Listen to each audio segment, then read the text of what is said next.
I'll raise your children, and you'll give me 4 more, the giant Apache told the pregnant girl right there on the dusty main street. Folks froze, the church bell echoing over the roofs, while her 2 little ones clung to her skirts. She just stepped off the stagecoach with nothing but a carpetbag and a belly ready to burst. And now, this towering man known for his strength, feared by some, respected by few, was offering a deal no one could understand.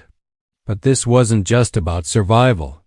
There was a spring of clear water out on the edge of the territory, and a ruthless railroad willing to burn barns to get it. Why would he make such a bold offer to a stranger? What secret promise was he keeping, and what would she risk to say yes? Every story begins with a heartbeat. Tell me, where are you in the world today, and how are you really doing? Your words make this space feel more human. Clara's heart hammered in her chest as she stared up at the tall Apache man who had just made such an outrageous proposal. The late October wind whipped her skirts around her ankles, and she pulled her children closer to her sides. Little Sarah, only 4 years old, buried her face in Clara's patched calico dress, while 6-year-old Thomas gripped her hand so tight it hurt. The bustling main street of Mesquite Crossing had gone completely still. Store owners and customers alike stood frozen in doorways, their faces a mix of shock and curiosity. Even the drunken drifter who'd accosted her moments before stood slack-jawed, his bleary eyes darting between Clara and the imposing native man.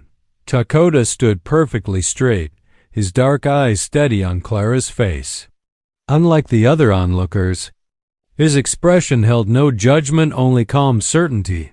His clothes were well-kept but practical, a clean work shirt, dark vest, and range-worn boots that spoke of honest labor. A silver concho glinted at his hat band, catching the morning sun. "I don't understand," Clara managed to say, her voice barely above a whisper. The weight of her unborn child seemed especially heavy as she rested one hand protectively over her. "Swollen belly. You need a home. I need children for my ranch." Dakota's voice was deep and measured, his English clear despite a slight accent. "Red Willow Ranch has a good house, good water, good grazing. But it needs a family to make it whole." From the mercantile's porch, Clara heard someone mutter, "That Indian's gone plumb loco." Another voice hissed, "Hush up." Clara swallowed hard, trying to gather her thoughts. Just hours ago, she'd stepped off the dusty stagecoach, hope fading. With each closed door she encountered, the meager coins in her reticule wouldn't buy another night at the boarding house, let alone feed her children. "Why would you offer this?" she asked, lifting her chin despite her uncertainty. "I see honest eyes," Dakota replied simply. "I see a mother who puts her children first. The ranch needs that." He paused, then added, "I lost my wife 2 winters ago. She made me promise to keep the ranch alive with family." A gust of wind scattered leaves across the boardwalk between them. Clara noticed how the other townsfolk kept their distance from Dakota, yet there was nothing threatening in his manner. If anything, he carried himself with a dignity that made the whispering onlookers seem small. "4 more children?" Clara's voice cracked slightly. That's quite a request." "A ranch needs many hands," Dakota said. "Many hearts to keep." "It's strong." His eyes softened almost imperceptibly as he looked at Thomas and Sarah. "Your children would have space to run, horses to ride, clean air to breathe. Better than city streets or railroad towns." Clara felt Thomas tugging at her sleeve. "Mama," he whispered, though in the strange silence his voice carried. "Are there really horses?" The question nearly broke her heart. Thomas had been begging for a pony since he could talk, but life in Kansas had barely afforded them food and shelter, let alone such luxuries. Now here stood this stranger, offering everything her children needed at a price she wasn't sure she could pay. "The offer is unusual," Clara said carefully, aware of how every ear on the street strained to catch her words. "These are unusual times," Dakota replied. He reached slowly into his vest pocket and withdrew a folded paper. "Here is the deed to Red Willow Ranch. 1,000 acres with water rights to Spring Creek. The ranch is mine, free and clear." He held it out to her. "You can read it yourself." Clara took the document with trembling fingers. The legal language was dense, but she recognized the territorial seal and the clear title. Her late husband had taught her enough about contracts to know this was genuine. "You would marry me?" she asked, her voice steadier now. "Raise my children as your own?" Dakota nodded once. "A proper marriage before the circuit preacher. Your children would have my name, my protection. The ranch would pass to them." A woman's voice cut through the tension. "Clara Jessup, you can't seriously be considering this." It was Mrs. Watkins from the Mercantile who turned her away not an hour before. "It ain't natural. A white woman with Mrs. Watkins," Dakota interrupted, his tone respectful but firm. "I believe Mrs. Jessup can make her own decisions." Clara looked down at her children's upturned faces, then at the deed in her hand. The paper trembled slightly as another gust of wind threatened to tear it from her grasp. Just like the last two. Months had threatened to tear away everything else she held dear. She thought of the long nights on the Kansas prairie, listening to her husband's dreams of their own ranch someday, dreams that had died with him under the wheels of a train. She thought of the child growing inside her who would never know their father. She thought of the cruel remarks that would follow them in this town or any other, widow and children with no prospects and no protector. Then she looked at Dakota again, really looked at him. Behind his composed expression, she saw something familiar, the same loneliness she'd been carrying since becoming a widow, the same determination to forge ahead despite loss, the same fierce need to protect what mattered most. Sarah's small voice piped up, "Mama, I'm hungry." Those two words, so innocent and so devastating, made Clara's decision clear. She squared her shoulders and met Dakota's steady gaze. "I accept your offer," she said clearly, loud enough for everyone to hear, "on one condition." Dakota tilted, his head slightly, waiting. "You must promise to be kind to my children," Clara said, "to love them as your own." "I already do," Dakota replied without hesitation. "They are brave like their mother." The spell of silence that had gripped the street finally broke. A buzz of whispers erupted from the gathered crowd, some shocked, some disapproving, some merely curious, but Clara barely heard them. She was watching Dakota kneel down to eye level with Thomas and Sarah, his movements gentle and deliberate. "Would you like to see the horses?" he asked them softly. Thomas nodded eagerly, while Sarah peeked out from behind Clara's skirts with cautious interest. "Then let us go home," Dakota said, standing and offering his arm to Clara with old-fashioned courtesy. "Red Willow Ranch is waiting." The crowd's whispers grew like wind through dry grass. Clara's cheeks burned as she clutched her worn carpet bag. Closer, feeling the curious stares of townspeople boring into her back. Thomas tugged at her sleeve again, this time asking in a small voice, "What's happening, Mama?" Before Clara could answer, Dakota stepped toward the Mercantile's covered porch, his movements measured and calm. The onlookers parted before him like water around a stone. Even Mrs. Watkins, who'd been so quick to judge moments before, fell silent as he approached her store's entrance. "Perhaps we should speak somewhere more proper," Dakota said, his voice carrying just enough to be heard by those nearest. "The mission house is just down the street. Pastor Elbridge can ensure everything is done right." Clara nodded gratefully, relief washing over her at the suggestion. Her legs trembled as she guided her children through the watching crowd. The October wind caught at her shawl, and she pulled it tighter around her shoulders. "I am foreman at Red Willow Ranch," Dakota explained as they walked, keeping a respectful distance. the largest spread in the county. 2,000 head of cattle, good water rights, and fertile bottomland. He spoke without pride or boast, simply stating facts. Since my wife passed, the house has been too quiet. They reached the mission house, a modest white-painted building with neat curtains in the windows. Pastor Elbridge met them at the door. His kind face creased with concern. He was a tall, thin man with silver at his temples, wearing a well-worn black coat. "Mrs. Jessup," he said warmly, "please, come in out of this wind." He nodded to Dakota. "Good morning to you as well." The mission house's main room was warm and welcoming, lit by oil lamps that cast a gentle glow. A pot-bellied stove radiated heat, and the children gravitated toward it immediately. Clara sank gratefully onto a wooden chair while Pastor Elbridge pulled up seats for himself and Dakota. "Now then," the pastor said, folding his hands, "perhaps we should discuss this proposal more fully. Dakota sat straight in his chair, his dark eyes earnest as he looked at Clara. "My wife, before she died, made me promise something," he began softly. "She said our home was built for family, for children's laughter. She couldn't bear the thought of it standing empty." He paused, and Clara saw genuine grief pass across his features before he continued. "I've watched other widows struggle in town, some taken washing until their hands bleed, some ...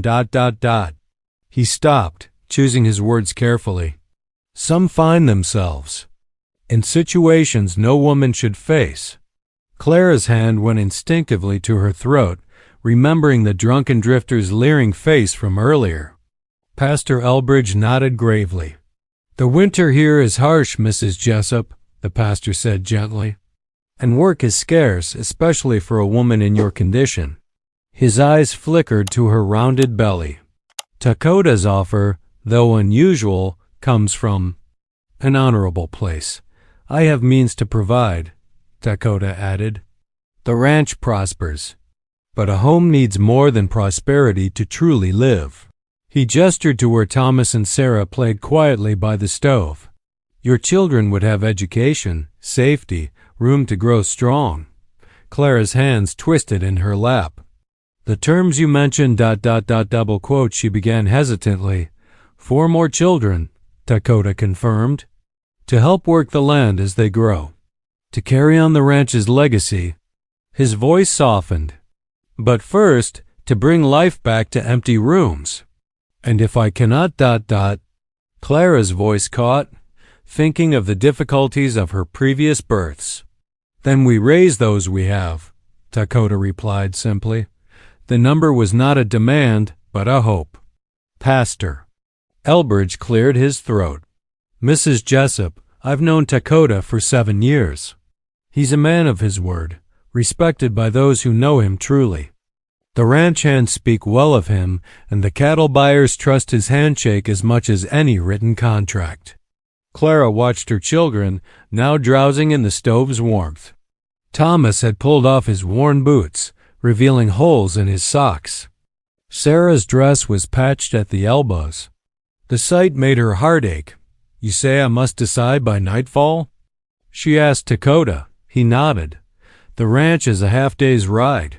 We should leave before dark if you accept." His eyes met hers steadily.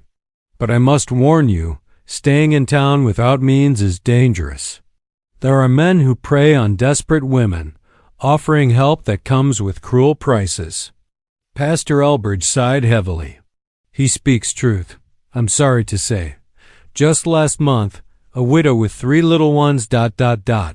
He stopped, shaking his head.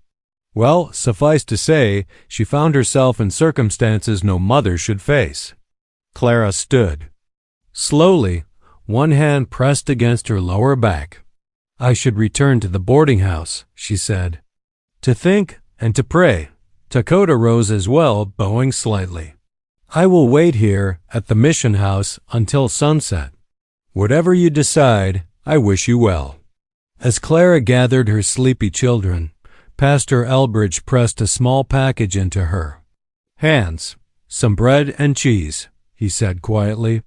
For the little ones. The walk back to the boarding house seemed longer than before. Clara's mind raced with each step. Her mother's voice echoed in her memory, speaking of pride and propriety. But her mother had never known true hunger, had never watched her children's. Shoes were through with no means to replace them. The boarding house room was cold and bare, with only a narrow bed and a washstand. Clara sat on the thin mattress, her children curled against her sides and opened Pastor Elbridge's package. As Thomas and Sarah eagerly shared the food, she stared out the grimy window at the gathering clouds. Pride or survival. That was the choice before her. Pride or her children's future. Outside, the wind continued to blow, carrying the first bitter hint of winter. Dawn crept through the threadbare curtains of the boarding house, finding Clara already awake. She hadn't slept more than a few fitful moments, her mind churning with Dakota's proposal. The bed's rusty springs creaked as she eased herself up, careful not to wake Thomas and Sarah, who lay curled together like kittens beneath the thin quilt. Her stomach growled as she counted the coins. In her purse, 3 pennies left after paying for last night's meager supper. Not even enough for bread. She smoothed her wrinkled skirts and pinned her hair as best she could without a proper mirror. The boarding house's common room held a pot of coffee on the wood stove, weak and bitter but hot. Clara poured herself a cup, warming her hands around the chipped mug. 2 women sat in the corner, their heads bent close together over their own steaming cups. Living out there alone since his wife passed, one whispered, not quite quiet enough. Folks say he's dangerous. Now Martha, the other woman, clicked her tongue. My Henry says he's the fairest foreman in the county. Pays his hands proper wages, Indian and white alike. Even helped the widow Chun keep her place when that gang of rustlers came through. Clara pretended not to listen, but her ears caught every word. The women's conversation drifted to other topics. As she sipped her coffee, watching the street come alive through the clouded window. Outside, the morning bustle was beginning. A wagon loaded with barrels clattered past, and someone was sweeping the boardwalk in front of the dry goods store. Clara stepped out into the crisp air, her children trailing behind her like drowsy ducklings. At the telegraph office, a man in a fine suit was tacking up a notice. His watch chain glinted in the early light as he smoothed the paper with practiced hands. Railroad business, from what Clara could see, something about water rights east of town. The agent gave her a curt nod as she passed, his eyes sliding over her worn dress with barely concealed disdain. Across the street, Dakota stood talking with an old trader whose silver hair was braided with turquoise beads. They spoke in low voices, heads bent over something in the trader's weathered hands. Dakota glanced up as Clara passed, meeting her eyes briefly, but he made no move to approach her. His silence felt like respect rather than indifference. The morning stretched into afternoon as Clara made her way through town, asking at back doors and side entrances about work. The hotel needed no laundress. The dressmaker had apprentices. Enough. One woman offered her 2 bits a day for washing, barely enough to feed 1 child, let alone 3 soon to be 4. Her feet ached by late afternoon, and Sarah was beginning to whimper with tiredness. They were passing the blacksmith's shop, the ring of hammer on anvil echoing across the street, when Thomas caught his toe on a loose board. He pitched forward with a cry. Before Clara could reach him, Dakota was there, strong hands steadying the boy. Thomas looked up at him with wide eyes but didn't pull away. Thank you, Clara said softly, as Thomas scampered back to her side. Dakota straightened, dust from the street coating his boots. The setting sun painted long shadows across his face as he waited, patient as the hills themselves. Clara drew in a deep breath. The day's futile searching had shown her the truth of his warnings. There would be no work to sustain them here, no charitable hands reaching out to help. But she wouldn't come to him desperate and powerless. I accept your offer, she said, lifting her chin, on one condition.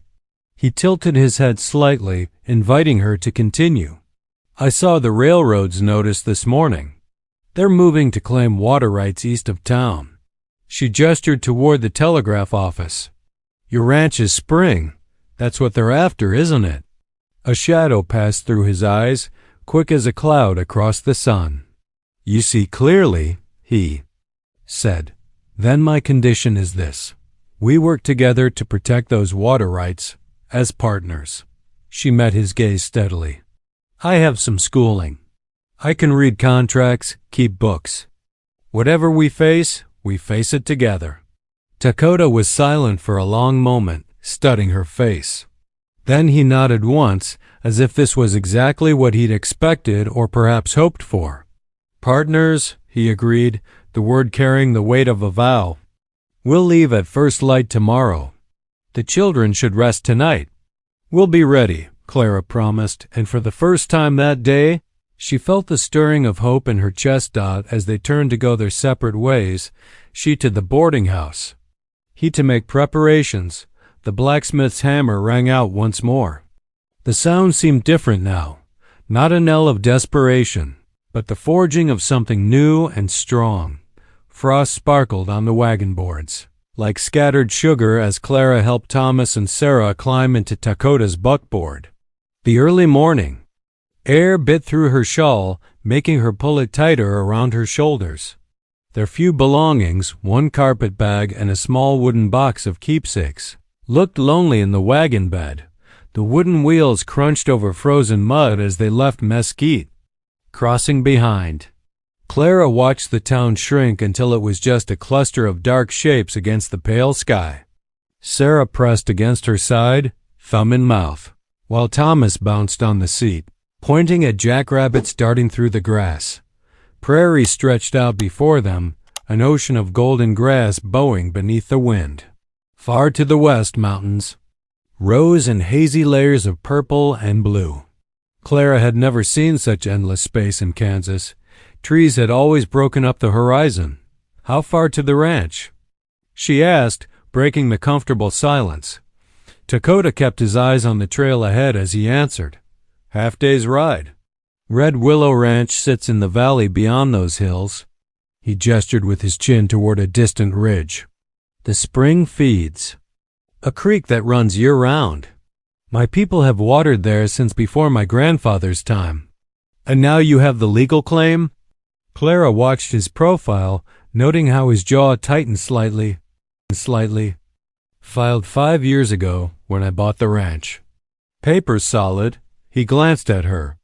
But paper doesn't mean much to men who want something badly enough. The sun climbed higher as they traveled, warming the air enough that Clara loosened her shawl. They passed scattered homesteads, some just raw lumber shacks with smoke rising from metal stovepipes, others more established with fenced gardens and chicken co-ops dot around midday. They approached a small army post flying an American flag. A handful of blue-coated soldiers moved about the yard between whitewashed buildings. Dakota touched the brim of his hat as they passed, but kept the horses moving at a steady pace. They're supposed to keep peace, he said quietly, after they'd put some distance between themselves and the fort. Sometimes they do. The children dozed as the afternoon wore on, lulled by the wagon's steady movement. Clara's back ached from sitting on the hard seat, but she didn't complain. The trail began to climb, winding through rolling hills dotted with cedar trees. Finally, they crested a rise, and Dakota drew the horses to a halt. Red Willow Ranch, he said simply. Clara caught her breath. Below them stretched a green valley, sheltered by rocky ridges. A sturdy log house commanded the center, smoke curling from its stone chimney like a welcome banner. To one side stood a weathered barn and several corrals where horses grazed. A creek glinted silver through the trees, and Clara could just make out the spring that fed it, marked by a cluster of red willow trees. It's beautiful, she whispered, meaning it. Dakota clicked to the horses and they started down the slope. As they drew closer, Clara saw other details: chickens scratching in the yard, stacked firewood along the house wall, dried herbs hanging from the porch rafters. This was a working ranch, but also clearly a home. A woman emerged from the house as they pulled up, wiping her hands on her apron. Clara recognized the same quiet dignity in her features that Dakota possessed. "Welcome," the woman said, smiling warmly. "I'm Nita, Dakota's sister." She reached up to help Sarah down from the wagon. "You must be tired and hungry after your journey." The house was warm and smelled of wood smoke and cooking. Nita showed them to a side room where the children could wash up, then insisted Clara sit while she finished preparing supper. "Rest," she said firmly. "There will be time enough for everything else tomorrow." As darkness fell, they gathered around the table, lamplight gleaming on the worn wood. Nita served venison stew in deep bowls, with cornbread still warm from the oven.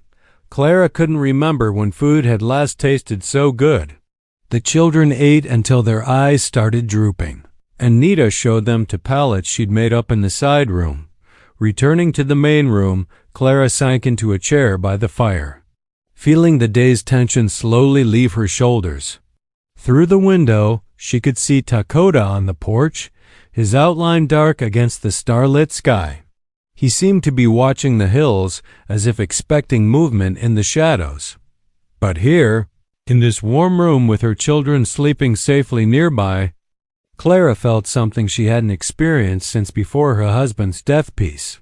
Whatever challenges tomorrow might bring, tonight they were home. Nita pressed a cup of hot tea into her hands. "Sleep well, sister," she said softly. "Tomorrow is soon enough to begin your new life." The aroma of fresh coffee and the sharp crow of a rooster pulled Clara from sleep. Pale dawn light filtered through the cabin's small window, casting squares of gold across the rough-hewn floor. For a moment, she lay still on her borrowed bed, listening to her children's soft breathing. From their pallets nearby in the main room, she found Nita already busy at the hearth, her long dark hair neatly braided. "Good morning," Nita smiled, pouring coffee into a tin cup. "Did you sleep well?" "Better than I have in weeks," Clara admitted, accepting the cup gratefully. The coffee was strong and hot, clearing away the last wisps of sleep. "We'll need water." "For washing and cooking," Nita said, reaching for a pair of wooden buckets. "I'll show you the spring." They stepped out into the crisp morning air. Frost sparkled on the grass, and their breath made little clouds that dissolved in the sunshine. Clara followed Nita down a well-worn path that wound through a grove of cottonwoods, their leaves rattling softly overhead. "The spring's been here longer than anyone can remember," Nita explained as they walked. "Our grandmother used to tell stories of how her people would camp here during their seasonal moves." After about half a mile, the path opened into a small clearing. Clara caught her breath at the sight. Clear water bubbled up from between rocks, forming a pool before flowing away as a steady stream. Red willow trees grew thick around the spring, their branches reaching over the water. "It's beautiful," Clara said softly, kneeling to touch the surface. The water was cold and pure, tasting of minerals and earth when she cupped some in her hand. Nita nodded. "It never runs dry, even in the worst drought. That's why the railroad wants it so badly." She filled her bucket. "They'd build a water tower here, put up fences. All this would be gone." Clara understood now why Dakota was so determined to protect it. This wasn't just water for cattle. It was history, heritage, life itself flowing up from the earth. When they returned to the house, they found Dakota in the yard with Thomas and Sarah. He was showing them how to scatter corn for the chickens, his deep voice patient as he explained why they shouldn't throw too much at once. "See how they scratch the ground?" he said, crouching beside Sarah. "They're looking for bugs too. That's what makes their eggs taste good." Clara smiled at her children's delighted giggles when the hens crowded around their feet. She hadn't seen them this relaxed since before their father died. Inside, she set to work baking bread, grateful for the familiar task. The big hearth reminded her of her mother's kitchen, and soon the house filled with the comforting smell of baking loaves. Sun was past its peak when hoofbeats announced a visitor. An older man with gray-streaked hair rode up on a sturdy bay horse, a burlap sack tied to his saddle. Luke Harper, he introduced himself, touching his hat brim to Clara. Brought some extra cornmeal, figured you might need it with young ones. To feed. Dakota emerged from the barn to greet him. The two men clearly knew each other well, speaking with the easy familiarity of neighbors who'd shared fence work and cattle drives, but Harper's expression grew serious as he helped Dakota untie the cornmeal. "Saw a railroad survey crew yesterday," he said quietly, "about 3 miles east of your property line. They were taking measurements, marking things down." Clara watched Dakota's jaw tighten, though his voice remained steady. "Appreciate you letting me know, Luke. We'll keep watch. Whole county knows that spring's rightfully yours," Harper continued. "Railroad's trying to push everyone around, not just you. Some of us remember who helped you during the drought 2 years back." After Harper rode away, Clara noticed how Dakota's eyes kept moving to the eastern ridge, as if expecting to see strangers appear with their measuring chains and stakes. That evening, as they sat around the table eating beef stew and fresh bread, Nita told stories about the early days after Dakota bought the ranch. How some white ranchers had refused to deal with him at first, but he'd won them over with fair grazing agreements and help during hard times. "Remember old Jim McKenzie?" She asked her brother, smiling. "Swore he'd never let his cattle drink Apache water. Then that dry spell hit, and his creek went dry. He was too proud to ask," Dakota said, breaking off a piece of bread. "So I didn't make him ask. Just told him where the gate was and what days would work best for moving his herd through. Next spring, he was the first to speak up when someone questioned your water rights at the county meeting." Nita finished. Clara found herself studying Dakota's face in the lamplight, seeing the quiet strength there. He'd built something here, not just a ranch, but trust and respect, using patience instead of forethought as darkness settled over the valley. Coyotes began calling in the hills, their wild voices echoing back and forth. Clara felt an odd mixture of emotions. Peace in this warm room with her children safe and fed, but unease about the railroad shadow falling across their new home. Sarah, already half asleep in her chair, asked drowsily, "What are they saying, the coyotes?" "They're singing to each other," Dakota answered, his deep voice gentle. "Telling stories about where they've been and what they've seen." "Like we do?" Thomas asked. "Yes," Dakota smiled. "Just like we do." Clara helped Nita clear the table, listening to the night sounds through the open window, crickets, the occasional owl, those haunting coyote songs. The spring's water music played beneath it all, a constant reminder of what they must protect. Morning dew still clung to the grass as Clara followed Dakota along the fence line. The sun had barely cleared the eastern hills, casting long shadows. Across the valley, they walked in comfortable silence, broken only by the scuff of boots on dirt and the occasional meadowlark song. "How far does the property stretch?" Clara asked, adjusting her shawl against the cool air. "About 4 miles to the east," Dakota replied, pausing to examine a fence post. "The Spring Creek forms the northern boundary." He ran his hand along the weathered wood, checking its strength. "Most of our neighbors respect the lines except these new survey crews." They crested a small rise, and Dakota suddenly stopped. Clara watched as he crouched down, studying the ground intently. "Fresh tracks," he said, voice low, "from yesterday." Clara knelt beside him, trying to see what had caught his attention. The earth was soft here, and she could make out several distinct impressions in the soil. 2 men, Dakota explained, pointing to different boot prints. This one drags his left foot slightly alimp. His finger traced the uneven spacing of the steps. They came through here with their equipment, taking measurements, trespassing. How can you be so sure it was yesterday? Dakota picked up a bent grass blade from one of the prints. The stem hasn't dried completely, and see how sharp the edges of these prints are?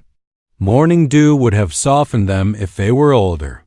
Clara found herself impressed by his attention to detail. It reminded her of how her father used to read weather signs back in Kansas, knowing just when to bring in the hay before a storm. They completed their circuit of the fence line and returned to the ranch as the sun climbed higher. In the yard, Nita had set up chairs in the shade, a basket of mending beside her. Clara joined her while Dakota went to check on the horses. "These tracks worry me," Clara said, threading a needle. "The railroad isn't waiting for legal permission." Nita nodded, her skilled fingers working a patch onto a worn shirt. "They never do? They think money and influence matter more than right and custom." Clara picked up one of Dakota's work shirts, examining a torn seam. "Back in Kansas, my father had trouble with property disputes too. He kept detailed records of water use, grazing patterns, everything. It helped when questions came up in court." "A ledger?" Nita looked up with interest. "Yes. Dates, amounts, who used the water, and when. It showed the land was being worked properly, legally." When Dakota returned, Clara shared her idea. He listened thoughtfully, then disappeared into the house, returning with a leather-bound book and pencil. "Start today," he said, handing them to Clara. "Record everything cattle watered, crops irrigated, even how many buckets we carry for washing." As afternoon faded toward evening, Clara sat on the porch, carefully noting the day's water use in neat columns. The scratch of her pencil mingled with the steady thunk of Dakota's axe as he split wood nearby. After a while he paused, leaning on the axe handle. "My wife loved this time of day," he said quietly. "She'd sit right where you are, watching the sunset paint the hills." Clara set down her pencil, sensing he had more to say. "Near the end, when the fever was worst, she made me promise something." He looked toward the spring, where red willows swayed in the evening breeze. "She made me swear I'd never let greed poison this water. Said it belonged to the land itself and to all who respect it." The trust implicit in his sharing this moment wasn't lost on Clara. She understood now that his offer of marriage wasn't just about survival or children. It was about finding someone who would help honor that promise. The moment was broken by the sound of approaching hoofbeats. Pastor Elbridge rode up, his usually cheerful face grave. He dismounted stiffly, pulling a yellow telegram from his coat pocket. "I came as soon as this arrived at the telegraph office," he said, handing the paper to Dakota. "The railroad's lawyer filed papers in the county seat this morning. They're trying to void your water claim." Clara stood, moving closer to read over Dakota's shoulder. The message was brief but clear. They would need to appear before the county judge within the week to defend their right to the spring.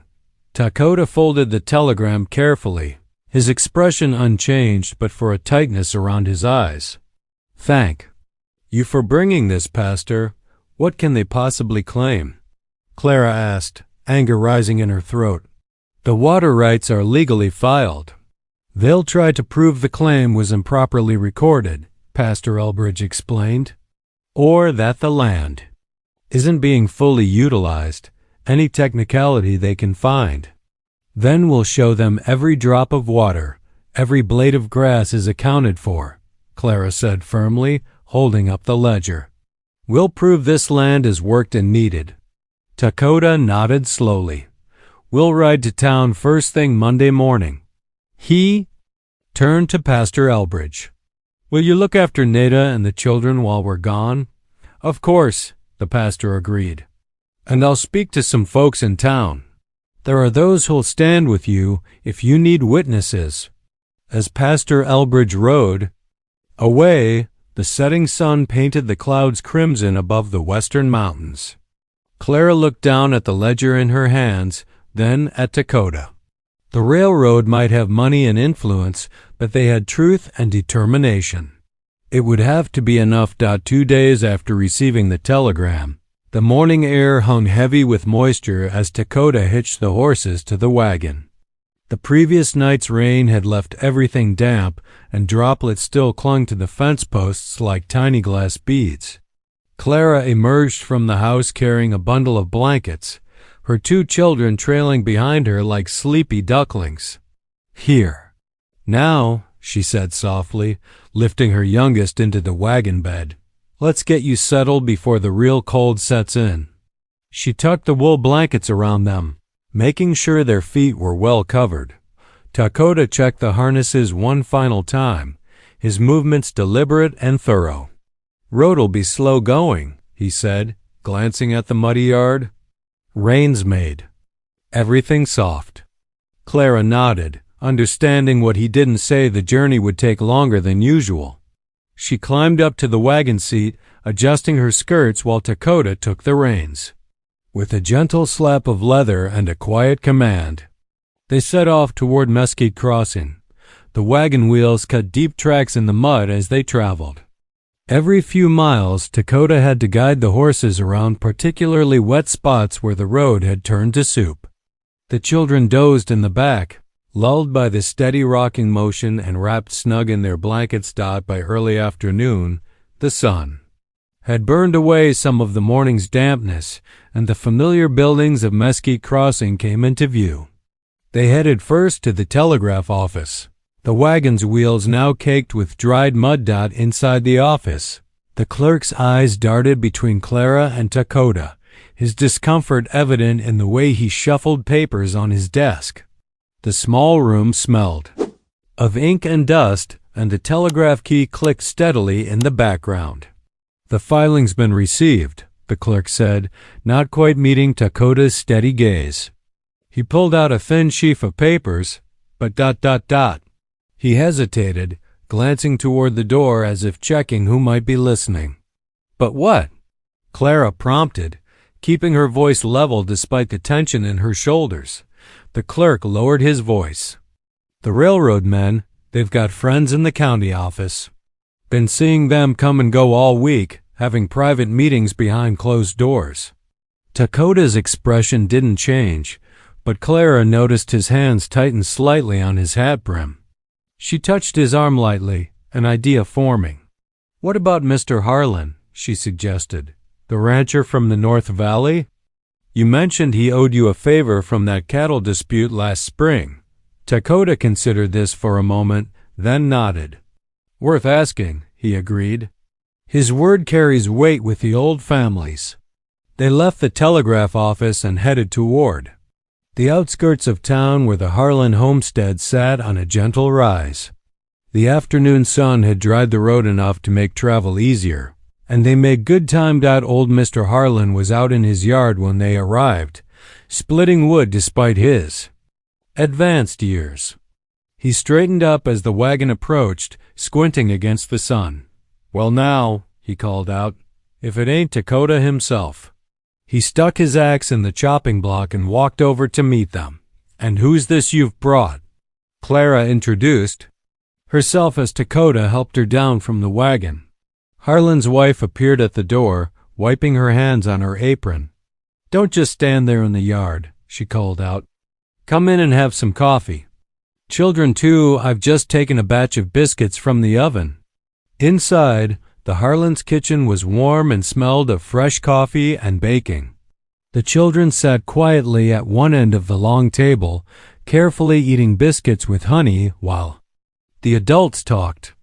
Clara waited until Mrs. Harlan had poured coffee for everyone before speaking. "Mr. Harlan," she began carefully, "we've come to ask a favor." The old rancher settled back in his chair, coffee cup in hand. "This about that railroad. Business I've been hearing about?" "Yes, sir," Clara replied. We need a sworn statement about Dakota's water rights, about how he's always managed that land proper and fair." Harlan's weathered face grew serious. "That spring's been Dakota's by right and law these past 8 years. He helped me sort out that mess with the Marshall boys when they tried running their cattle through my north pasture." He set his cup down firmly. "I'll give you your statement, and gladly. But, Dakota spoke for the first time since sitting down. "But it won't stop them for good," Harlan warned. "Railroads got deep pockets and longer reach than just this county. They'll keep coming back, trying different angles." "We know," Clara said quietly, "but we have to start somewhere." Harlan nodded approvingly. "That we do, Mrs. Jessup, that we do." They spent the next hour carefully composing the statement, with Harlan recounting specific dates and details of Dakota's land management. His wife provided additional memories, especially about times the spring had helped neighboring ranches during dry spells. By the time they left, the sun was setting, painting the sky in deep purples and oranges. Pastor Elbridge welcomed them to the mission house for the night, having prepared simple beds in the back room. The children fell asleep almost immediately, worn out from the long day's journey. Clara lay in her narrow bed, listening to the night sounds of the town. Somewhere in the distance, a train whistle echoed across the prairie, a lonely, haunting sound that seemed to underscore the challenge ahead of them. Through the thin wall, she could hear Dakota's quiet movements in the next room as he settled for the night. Tomorrow they would file Mr. Harlan's statement with the county clerk, their first real step in fighting the railroad's claim. It wasn't much, but it was a beginning. The train whistled again, fainter this time, as Clara finally drifted toward sleep. The sound seemed to follow her into her dreams, mixing with memories of another train, another time, when everything in her life had changed. Dawn painted the sky in soft pinks and grays as Clara and Dakota loaded the wagon for their return journey. The mission house door creaked open as Pastor Elbridge emerged, carrying a small package wrapped in brown paper. "Some bread for the children," he said, handing it to Clara, "and a bit of cheese Mrs. Elbridge saved from Sunday." The streets of Mesquite Crossing were quiet, only a few early risers sweeping their storefronts or leading horses to water. Clara's children huddled under blankets in the wagon bed, still drowsy from sleep. The morning air held a sharp chill that promised winter wasn't far off. Instead of taking the direct route home, Dakota guided the horses toward the army post that sat like a collection of wooden blocks against the rising sun. The flag hung limp in the still morning air as they approached the gate. "Halt and identify," called the sentry, rifle held at ready. "Dakota, Red Willow Ranch," he answered clearly. "Here to see Major Wilson." The sentry disappeared into the guard house, emerging moments later with a corporal who led them to the commanding officer's quarters. The whitewashed building stood apart from the other structures, its porch swept clean and brass fixtures polished bright. Major Wilson met them in his office, a spare room dominated by a large desk covered in maps and papers. He was a tall man, with graying temples and the straight-backed posture of a career soldier. "What brings you out so early, Dakota?" the major asked, gesturing for them to sit in the straight-backed wooden chairs before his desk. Clara watched as Dakota explained their situation, the railroad's claim, their need for official verification of the spring's historical use by both the Army and local tribes. He spoke carefully, laying out facts without emotion. The major listened, fingers drumming lightly on his desktop. When Dakota finished, Wilson stood and walked to his window, looking out at the parade ground where soldiers were beginning their morning drills. "I understand your position," he said finally, turning back to face them.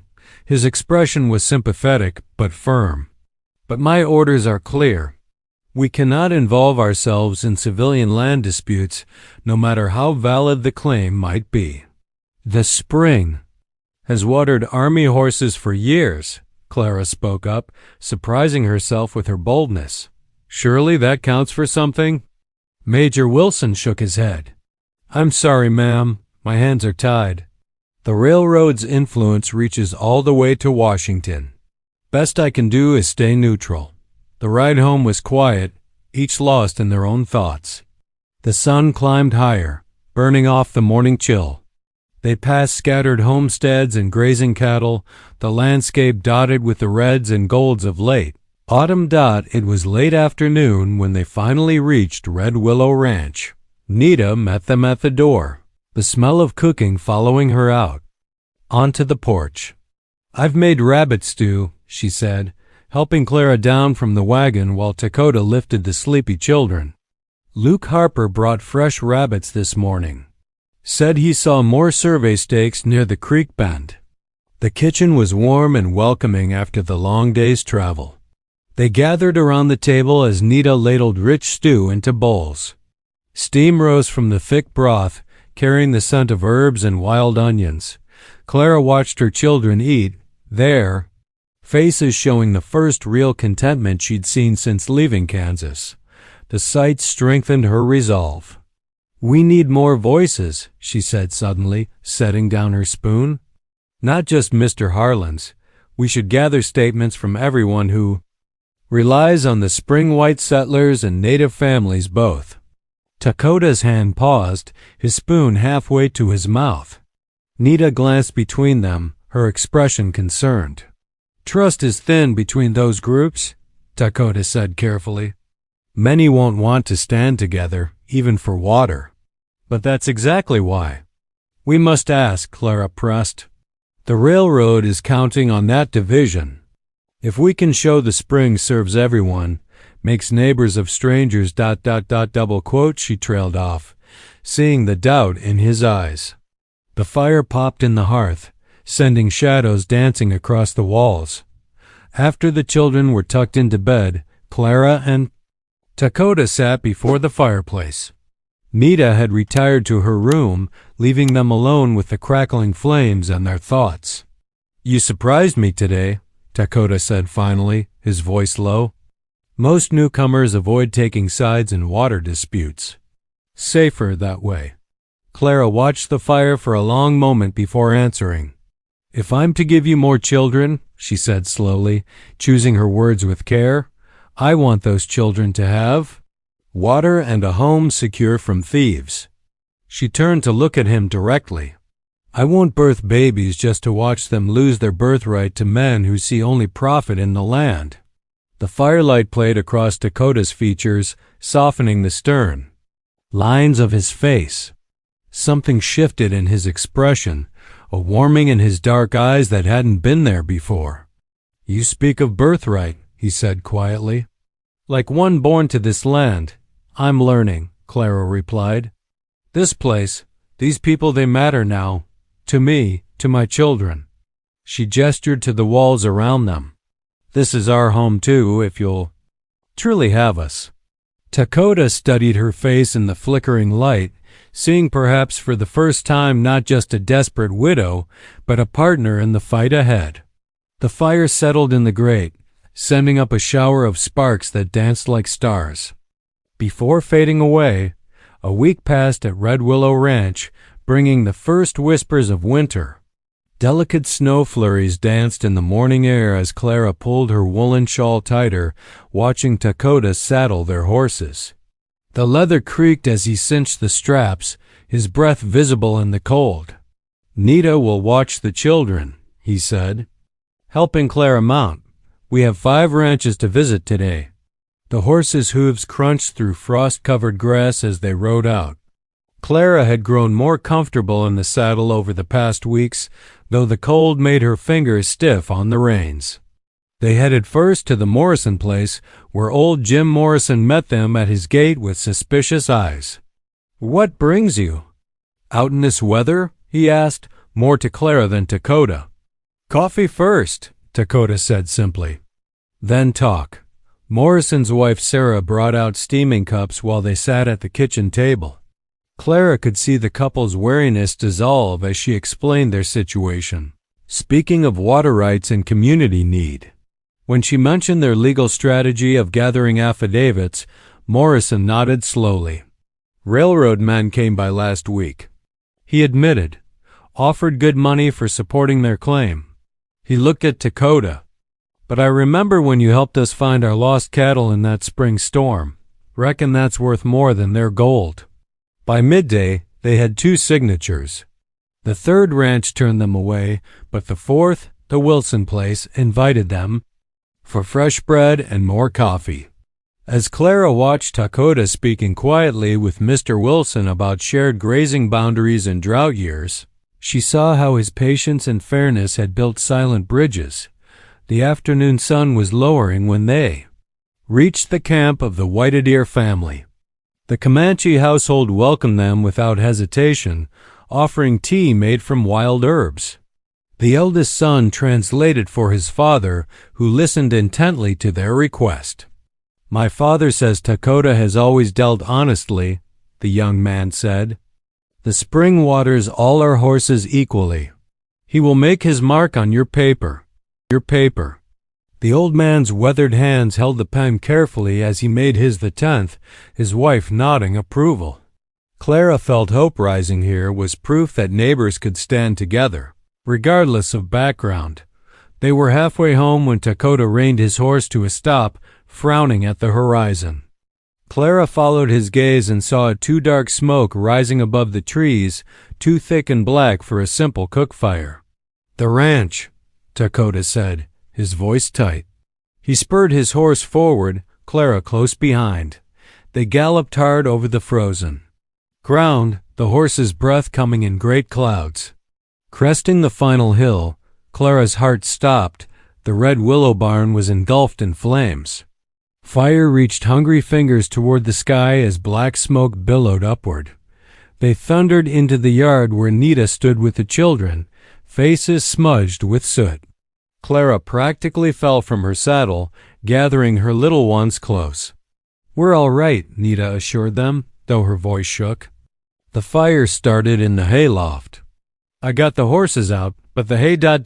form a line," Dakota shouted, already running for the water buckets. To the spring. They worked as one Dakota at the spring filling buckets, Clara and Nita passing them. Hand to hand, the older children helping where they could. Sweat froze on their faces as they fought to keep the flames from spreading to the house. The water hissed and steamed against the burning wood, filling the air with the acrid smell of wet ash. Hours passed before the last flames died, leaving the barn a blackened skeleton against the darkening sky. Most of the winter hay was lost, though they'd managed to save the house and tools. Clara's arms ached as she hugged her shivering children close. Looking at the destruction, she remembered the railroad agent's smooth threats in town. This was no accident. The hay had been too wet from recent snow to spark naturally. One look at Dakota's face told her he knew it too. His eyes were hard as flint as he surveyed the damage, saying nothing. That night, none of them slept easily. The children huddled together in the main room while the adults took turns watching.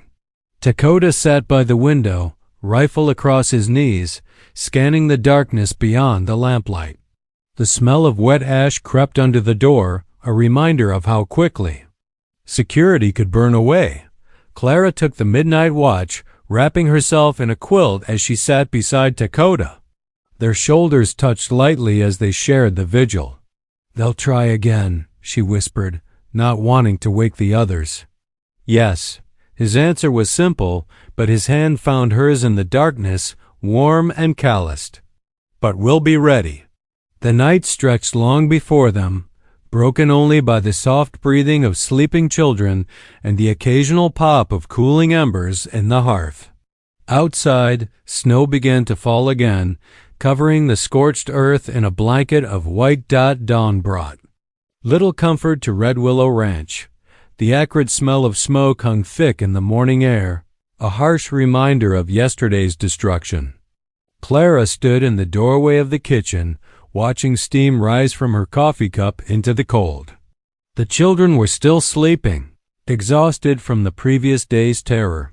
Nita appeared beside her, carrying a large basket. "We should see what can be saved," she said softly. "The metal pieces, at least, might still be good."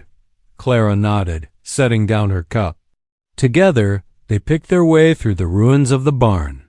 The snow had stopped during the night, leaving everything covered in a thin white blanket that did little to hide the blackened beams.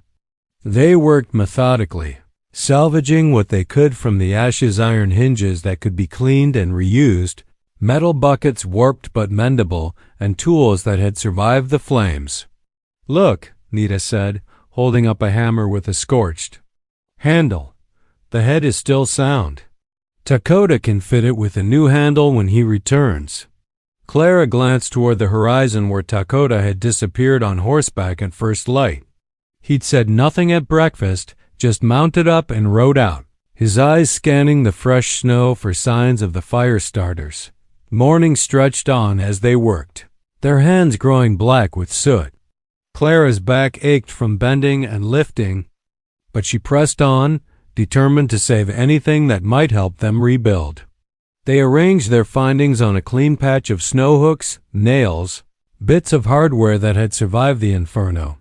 Just past midday, the sound of hoofbeats made them both look up. Dakota rode in slowly, his expression grim beneath his hat brim. Clara and Nita waited as he dismounted, brushing snow from his coat. "The tracks lead toward Mesquite Crossing," he said finally, his voice hard. "Two horses, riding hard through the night." They crossed Miller's Creek and headed east toward town. Clara's hands tightened on the bucket she was holding. "The railroad men?" Dakota nodded once. "Most likely they're hired hands. Too careful to do it themselves." He looked at their pile of salvaged items, then at the ruined barn. "We need to ride to the county seat tomorrow. The affidavits won't mean anything if we wait too long." "The county seat?" Clara's stomach clenched. "That's 2 days' ride each way." "Yes." Dakota turned to his sister.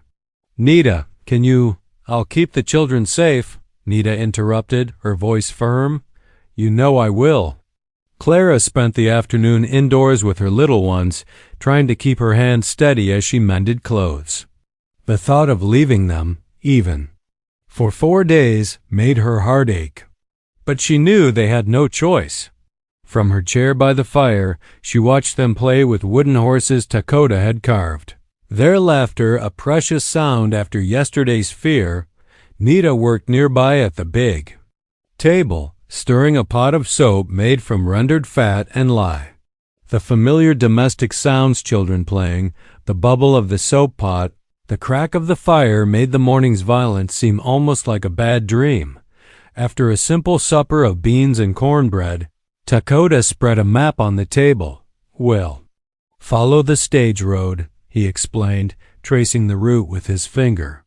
"It's longer than cutting across country, but safer this time of year. We'll stay at Walker's Station the first night." Clara nodded, memorizing the route. When the children were finally asleep, she began packing for the journey. She wrapped bread and jerky in clean cloth, counted out coffee beans, and made sure their water skins were sound. Most importantly, she placed their precious affidavits in a tin box. Wrapping it carefully in her shawl to protect the papers from damp. The tin box felt heavy in her hands, heavy with the weight of neighbors' trust, with promises made and kept over years. She thought of old Jim Morrison's signature, of the Comanche elders' careful mark, of all those who had chosen to stand with them against the railroad's greed. "You should sleep," Dakota said quietly from the doorway. "We leave at first light." Clara tucked the tin box into her saddlebag. "I know. I just want to be sure we have everything we need." He stepped closer, watching her methodical preparations. "You're worried about leaving them." It wasn't a question, but Clara answered anyway. "Yes, after everything that's happened." She gestured toward the burned barn visible through the window. "Nita will protect them like her own," Dakota said. "And Luke Harper promised to ride by each day to check on things." Clara nodded, touching the saddlebag that held their hope. Then we'd best get some rest. We have a long ride ahead. The house settled into nighttime quiet, broken only by the soft breathing of sleeping children and the occasional pop from the dying fire. Outside, an owl called once, its voice carrying across the snow-covered ranch where shadows held no answers about tomorrow. Darkness still cloaked Red Willow Ranch when Clara and Dakota prepared to leave. The moon cast enough light to see frost sparkling on the sagebrush like scattered diamonds. Clara hugged her children tight, breathing in their warm, sleepy scents before Nita gathered them back inside. The tin box with their precious affidavits rode secure in Clara's saddlebag, wrapped in her woolen shawl. "Ready?" Dakota asked softly, checking the wagon's harness one final time. Clara nodded, pulling her coat closer against the pre-dawn chill. They set out as the first hint of gray touched the eastern sky, the wagon's wheels creaking in the frozen quiet. Their breath came out in white puffs, mixing with the steam rising from the horses' flanks. The morning warmed slowly as they followed the stage road south. Clara watched the countryside change, becoming less familiar with each mile. Dakota drove steadily, stopping only to water the horses at a small creek around midday. They shared a cold lunch of bread and jerky, neither speaking much, both lost in their own thoughts. The afternoon sun had just passed its peak when a sharp crack split the air. The wagon lurched sideways, nearly throwing Clara from her seat. Dakota pulled the horses up short, his hands steady on the reins. "The axle," he said grimly, jumping down to inspect the damage. Clara followed, her skirts brushing through frost-killed grass. The crack in the wooden axle was clear enough, a clean break that left the wheel tilting at an awkward angle. Dakota ran his hand along the splintered wood, frowning. "Can it be fixed?" Clara asked, though she already knew the answer from his expression. "Yes, but not here. We'll need to make camp and repair it at first light." He straightened up, scanning the landscape. "There's a draw about half a mile ahead. Good shelter, out of the wind." They unhitched the horses and led them slowly, the broken wagon creaking and groaning behind them. The draw proved to be a shallow valley with a stand of scrub oak offering some protection from the evening wind. While Dakota tended to the horses, Clara gathered dry wood for a fire. The sun was setting by the time they had camp properly set. Clara stirred a pot of beans warming over their small fire, the flames casting dancing shadows on the canyon walls. The night air grew sharp with cold, making them sit close to the fire's meager warmth. "We're losing time," Clara said quietly, passing Dakota a tin cup of beans. "Can't be helped." He accepted the cup with a nod of thanks. Better to fix it proper than risk another break further on. They ate in companionable silence, both aware of the vast empty land around them. An owl called somewhere in the darkness, its voice carrying clear in the still air. Clara wrapped herself in her blanket, using her saddle as a pillow. Above them, stars wheeled in a black sky unmarred by town lights. Morning came with frost thick on their blankets. Clara's breath frosted in the air as she rekindled the fire and set coffee to boil. Dakota was already at work on the wagon, using a spare pin he'd brought along to repair the cracked axle. "You expected this might happen," Clara observed, bringing him a cup of hot coffee. "Wagon's old," he replied, accepting the cup. "Wood gets brittle in the cold. I keep spare parts for most things that might break." He worked steadily, his hands sure despite the morning chill. By the time the sun cleared the eastern ridge, the axle was repaired and they were ready to move on. They pushed hard that day, making up for lost time. The countryside grew more settled as they traveled south. More fences, more plowed fields, more signs of civilization. By late afternoon, they caught sight of the county seat sprawling across a wide valley. Clara's first impression was of noise and motion after days of quiet prairie. The town was larger than Mesquite Crossing, with brick buildings 2 and 3 stories tall lining the main street. Wagons and riders crowded the rutted streets, while smoke from 100 chimneys hung in the cold air. "Rougher town than home," Dakota said quietly as they passed a saloon where raised voices spilled out. "Onto the boardwalk. Stay close." They found the livery stable first, ensuring the horses were properly cared for after their long journey. The stable boy stared openly at Dakota, but took their money readily enough. Clara kept the saddlebag with the tin box close as they walked the busy streets. Looking for lodging. The small inn they found was set back from the main street, its weathered sign swinging gently in the evening breeze. The widow who ran it was a thin woman with sharp eyes who looked them over carefully when they entered.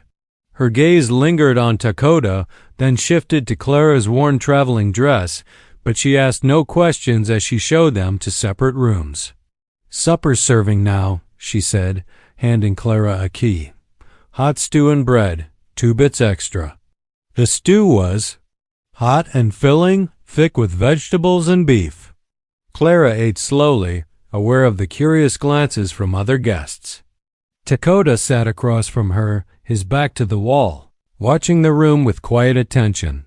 Later, in her small room, Clara carefully tucked the tin box containing their affidavits beneath her pillow before blowing out the lamp. The mattress was lumpy but clean, and despite her worries, exhaustion from the long ride soon pulled her into sleep. Outside her window, the sounds of the strange town gradually quieted as night settled over the valley. Morning light streamed through the courthouses. Tall windows, casting long shadows across the polished wooden floor. Clara smoothed her skirts nervously as she and Dakota walked down the center aisle. The territorial judge, a silver-haired man with wire-rimmed spectacles, sat behind his raised desk, reviewing papers with measured attention. The courtroom smelled of furniture polish and dusty law books. Several townspeople occupied the back benches, their whispers falling silent as Dakota approached the front. Clara noticed how he stood straight and dignified, despite the sideways glances from the clerk and bailiff. "Your Honor," Dakota began, his voice clear and steady, "we've brought documentation regarding the Red Willow Spring." The judge motioned for them to approach. Clara handed over their tin box, and the judge carefully examined each affidavit, his expression neutral as he read the signatures and marks of their neighbors. The morning light caught the silver of his watch chain as he leaned forward, studying the papers. "These testimonies span quite a history," the judge observed, looking up at Dakota. "Your people have used this spring for how long?" "Generations." "Your Honor, my grandfather's grandfather knew it. I have the legal claim filed 5 years past, recorded proper in the territorial office." A sharp laugh cut through the quiet. The railroad's lawyer stood from his seat at the side table, adjusting his silk vest as he stepped forward. He was a well-dressed man with manicured hands and a carefully trimmed mustache. "If I may, Your Honor." He produced a document from his leather portfolio with a flourish. "I have here a notice of forfeiture, signed and dated, showing the claim was abandoned for more than 6 months. Under territorial law, that renders it open for new filing."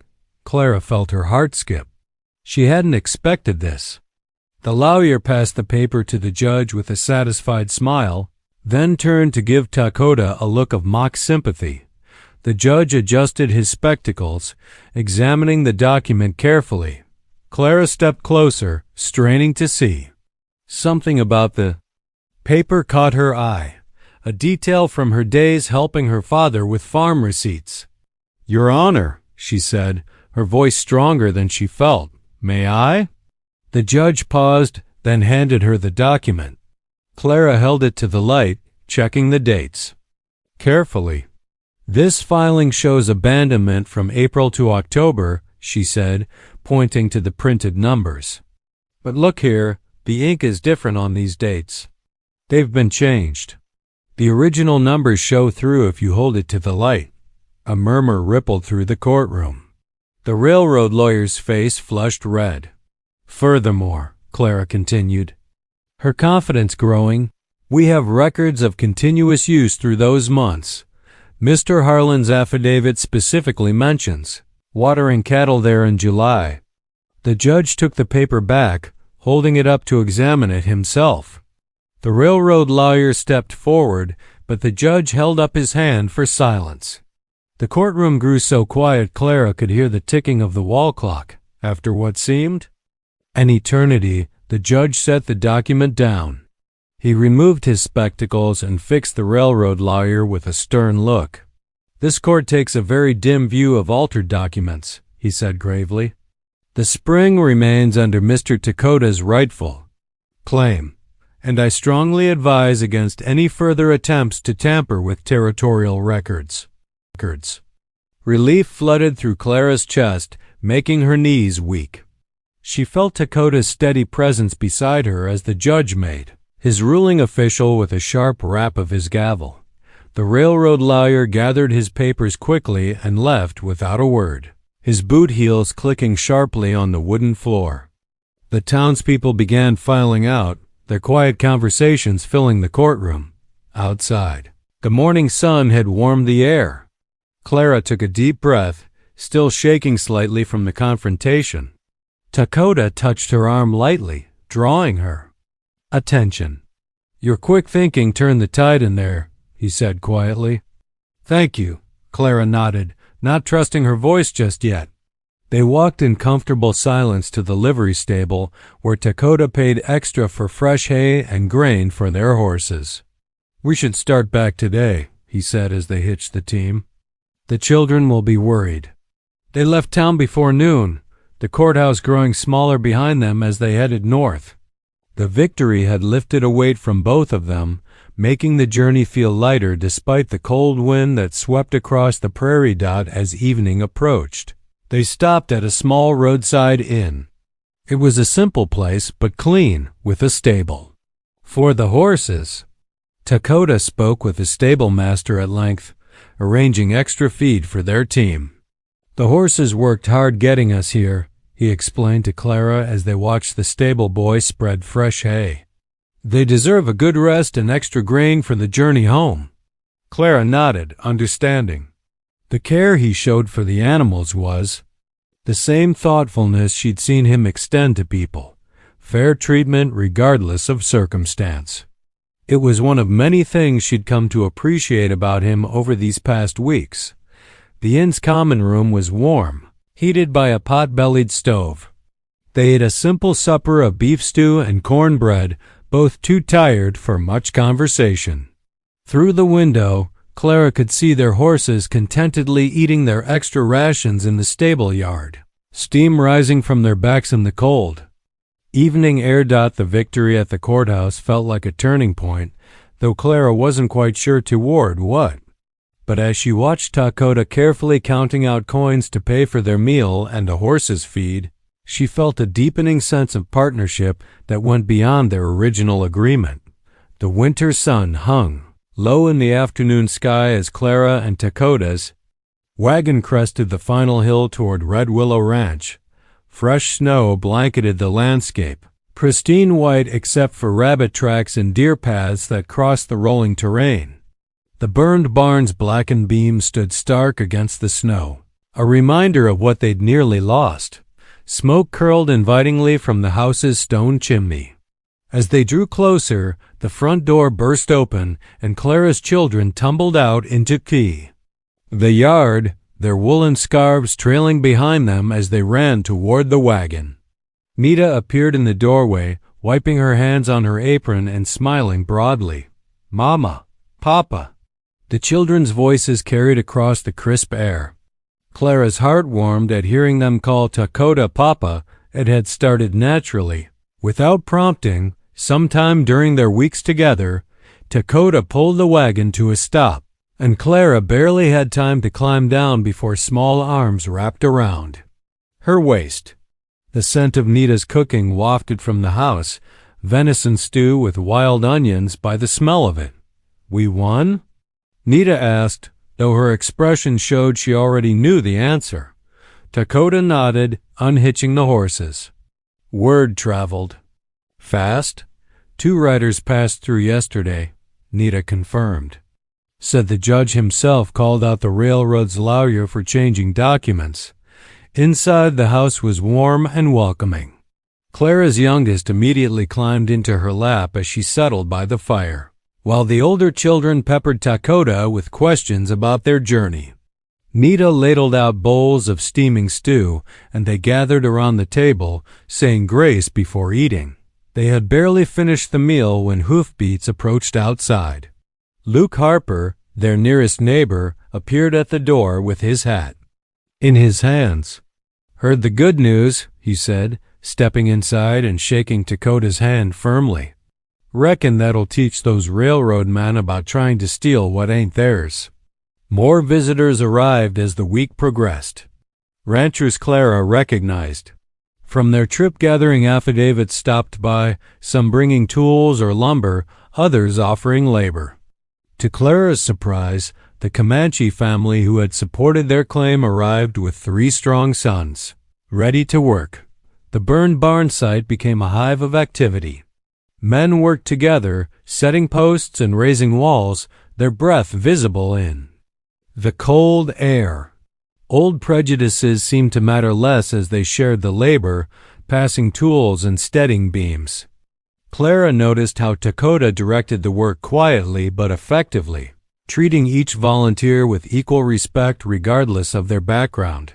She kept the cooking fire hot all day, preparing huge pots of beans and cornbread, brewing endless coffee. The house filled with the sounds of men stamping snow from their boots and sharing stories over hot meals. Native women brought dried berries and pemmican, teaching Clara their preservation methods as they worked together in the kitchen. Your stew's got quite a reputation now, Luke Harper told her one afternoon as she filled his bowl for the second time. Might be worth more than that spring water. Clara laughed, but she noticed how the shared meals were doing more than filling bellies. They were building bridges. Men who might never have spoken before found themselves trading jokes and advice over her table. Children played together in the yard, oblivious to any differences their parents might once have seen. One evening, as the sun set behind the nearly finished barn, Clara stood in the doorway watching the last workers head home. The new rafters stood strong against the darkening sky, a testament to what community could accomplish. Tomorrow they would begin on the roof. She felt Dakota's presence before he spoke. He stood beside her, looking out at their transformed homestead. I never expected this, he said softly. The help, the change. He gestured toward the distant riders. These men, some wouldn't look me in the eye a month ago. Now they share my table, work beside me like brothers. Clara nodded, understanding. Sometimes people just need a reason to see past their fears. The children's laughter drifted from inside, where Nita was teaching them to string dried apple rings. Clara started to turn back into the house, but Dakota's hand touched her arm, holding her gently in place. There's something else that's changed, he said, his voice low and careful. When she met his eyes, the guardedness she'd grown used to, seeing there was gone, replaced by something warmer, more vulnerable. What's that? She asked, though her heart had already begun beating faster. When I spoke of 4 more children that day in town, he paused, choosing his words deliberately. It was a bargain. A way to survive, for both of us. Clara nodded, remembering her desperate situation that day and his practical solution. But now, he turned to face her fully. Now when I think of those children, it's not about a bargain anymore. It's about hope, about building something together, a real family, a shared life. The evening air felt suddenly still, as if the whole world were holding its breath. Clara looked up at him, seeing in his face the same growing feelings she'd been carefully guarding in her own heart. I'd like that, she whispered, Before either could speak further, a crash from inside followed by childish giggles broke the moment. They turned to find Nita orchestrating cleanup of a toppled bowl, her eyes twinkling as if she'd witnessed their entire exchange. That night, after the children were tucked into bed and the house had grown quiet except for the popping of the fire, Clara sat at the table working on accounts. But her mind kept drifting to Dakota's words and the way the future suddenly felt full of promise rather than merely survival. Through the window, she could see the nearly completed barn silhouetted against the starry sky. Like their relationship, it had risen from ashes to become something stronger, built by many hands working together, shaped by trust and shared purpose. Tomorrow would bring more work, more challenges, but tonight, hope filled every corner of their home like lamplight. The spring morning dawned bright and warm, perfect for branding day. Fresh sawn timber scent still lingered in the rebuilt barn, mixing with the earthy smell of cattle and leather. In the corral, calves called out as cowhands worked efficiently, their movements practiced and sure. Clara moved between kitchen and yard with newfound confidence, her apron pockets filled with warm biscuits she passed to grateful workers. Near the shade of a cottonwood, Nita watched over a lively group of children, Clara's little ones playing with cousins and neighbors' offspring. As evening approached, folks lingered around the long supper table, sharing stories and passing dishes. Dakota rose at the head of the table, his voice carrying quiet authority as he thanked everyone who had stood beside them through their struggles. After the last wagon rolled away, Clara slipped her hand into Dakota's. "Remember when you asked for 4 more children?" She teased softly.